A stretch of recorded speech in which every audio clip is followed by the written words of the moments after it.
Harvest Festival. The small town of Willow Creek was the kind of place people only left for two reasons: opportunity or death. Nestled in the heart of nowhere, surrounded by dense woods and shrouded in perpetual fog, it was a quiet community where everyone knew everyone else, or at least that's what they thought. Every autumn, the townsfolk held their annual Harvest Festival. It was a tradition as old as the town itself, dating back to its founding in the 1800s. The festival was the highlight of the year: hay rides, corn mazes, pumpkin carving contests, and a grand feast in the town square.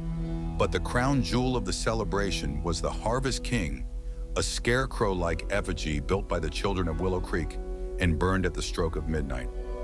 For the town's teens, the Harvest Festival was also a time for rebellion.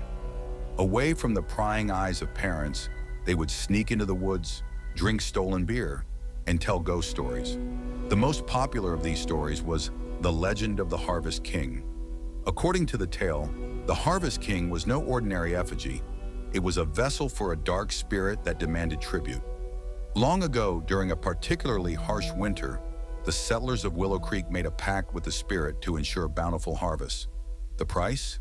A human life every 50 years. Over time, the story had faded into folklore, dismissed as a way to scare kids into behaving. But this year, on the festival's 150th anniversary, that legend was about to come horrifyingly true. A daring prank. It all started with a dare. 16-year-old Emily Carter, along with her friends Jake, Mia, and Sam, had grown tired of the festival's predictability. They wanted something exciting, something different. Jake, the group's self-proclaimed leader, suggested they sneak into the old Miller farm on the edge of town. The farm had been abandoned for decades, its crumbling barn and overgrown fields a source of countless ghost stories. They say Old Man Miller was the last real sacrifice, Jake said, his voice low and dramatic.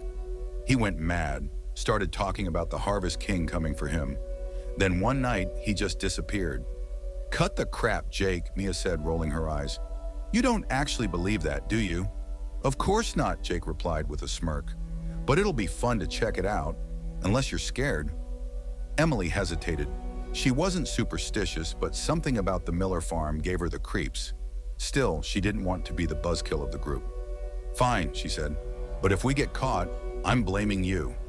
The Miller farm. The four teens arrived at the farm just as the sun dipped below the horizon, casting long, sinister shadows over the fields. The barn loomed ahead like a skeletal giant, its wooden slats creaking in the evening breeze. "This place is straight out of a horror movie," Sam said, clutching his flashlight tightly. "Relax," Jake said, leading the way. "It's just an old barn." Inside, the air was thick with the smell of rot and mildew. Rusted tools hung on the walls and piles of hay littered the floor. In the center of the barn was a scarecrow, its head a burlap sack crudely stitched with black thread to resemble a face. Its button eyes seemed to follow them as they moved. "Creepy," Mia muttered, keeping her distance. "Let's take it," Jake said suddenly. "Take it?" Emily asked, incredulous. "Yeah, we'll use it as our Harvest King this year. Imagine how freaked out everyone will be when they see it burn." "Bad idea," Sam said immediately. "Let's not mess with this." But Jake was already untying the scarecrow from its post. As he did, the barn's temperature seemed to plummet. Emily's breath misted in the air, and she swore she heard a faint whisper, though she couldn't make out the words. "Hurry up," Mia urged. "This place is giving me the creeps." They carried the scarecrow back to town under the cover of darkness, oblivious to the ancient curse they had just unleashed. Strange occurrences. The next morning, Emily woke to find her bedroom window wide open, though she was certain she had closed it before bed. On the windowsill was a single cornstalk, its leaves brittle and blackened. Unease settled over her, but she dismissed it as a prank from Jake. At the festival grounds, the scarecrow, now dubbed the Harvest King, stood tall in the center of the square. Jake had embellished it with a crown of dried corn husks and a scepter made from an old broomstick. The townsfolk admired the kid's creativity, unaware of its sinister origins. But as the day wore on, more strange things began to happen. Mia's dog went missing, its leash found chewed through near the woods. Sam's car wouldn't start, though it had been working fine the day before. And Jake Jake began to hear whispers, faint at first but growing louder, more insistent. "Join us," the voices said. "The Harvest King awaits." By nightfall, the festival was in full swing. The townsfolk laughed and danced, their faces illuminated by the warm glow of lanterns. But Emily couldn't shake the feeling that something was watching her. The burning. As midnight approached, the townsfolk gathered around the Harvest King. Mayor Thompson, a jovial man with a booming voice, delivered the traditional speech about gratitude and community. Then, with great ceremony, he lit the effigy on fire. The flames roared to life, casting eerie shadows across the square. The crowd cheered, but the celebration was short-lived. The fire turned green, then black, and the air filled with the stench of burning flesh. The scarecrow writhed in the flames as if alive, its burlap skin charring and splitting to reveal something inhuman beneath. Screams erupted as the Harvest King stepped out of the fire, its button eyes glowing like hot coals. It towered over the crowd, its body a grotesque amalgamation of straw, wood, and flesh. The air grew cold and the whispers returned, louder and more insistent. "One must stay," the Harvest King intoned, its voice a guttural growl. "One must stay for the harvest to thrive." Panic ensued. People scattered in every direction.